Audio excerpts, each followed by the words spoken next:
Hello అండి.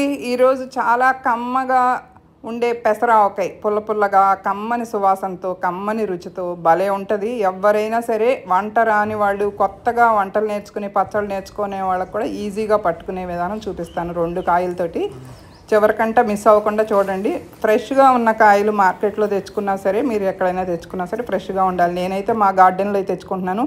ఒకటి గుర్తుపెట్టుకోండి, ఆవకాయకి ఎప్పుడు కూడా పుల్లటి కాయ కావాలి, బాగా ముదిరిన కాయ కావాలి. ఇప్పుడు ఈ నెల నుంచి బాగా ముదిరిపోయే ఉంటాయండి కాయలు, అప్పుడే మీకు పచ్చడి బాగుంటుంది అనమాట.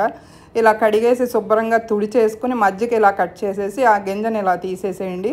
దాని లోపల ఒక ఉల్లిపాయ పొర లాంటిది ఉంటుంది, దాన్ని ఇలా గీకేసుకుంటే పచ్చడి నలుపు రాకుండా బాగుంటుంది అనమాట. ఎక్కడా కూడా దీనికి వాడే చెంచా కానీ లేకపోతే ప్లేట్లు కానీ గ్లాసులు కానీ కొలతలకు వాడే కానీ ఎక్కడా తడి ఉండకూడదు. తడి లేకుండా శుభ్రంగా తుడిచేసుకుని ఇలా 4 ముక్కలుగా కట్ చేసుకుని పెట్టుకోండి. మీరు మార్కెట్లో కూడా కట్ చేసేవాళ్ళు దొరుకుతారు, కట్ చేసేసుకోవచ్చు.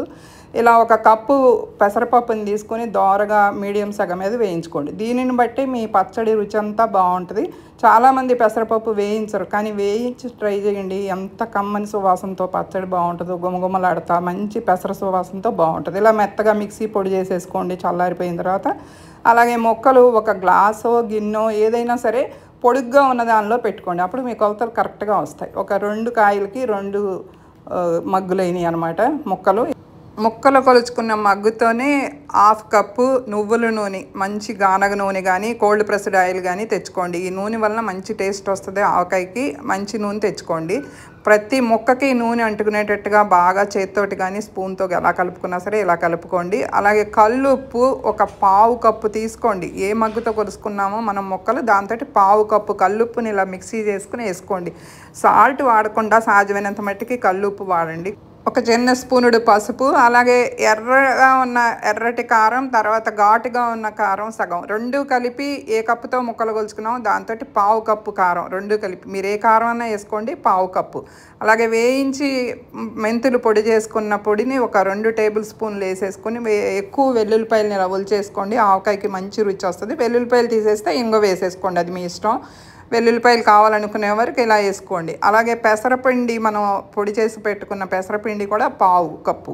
మీరు ఎక్కువ కాయలు అనుకోండి, దీనికి డబల్ చేసుకోండి. నేను 2 కాయల వరకే చూపిస్తున్నాను, కానీ ముక్కలు కొలతే పెట్టుకోండి. మీరు 2 కప్పులు కొలతే నేను చూపిస్తున్నాను.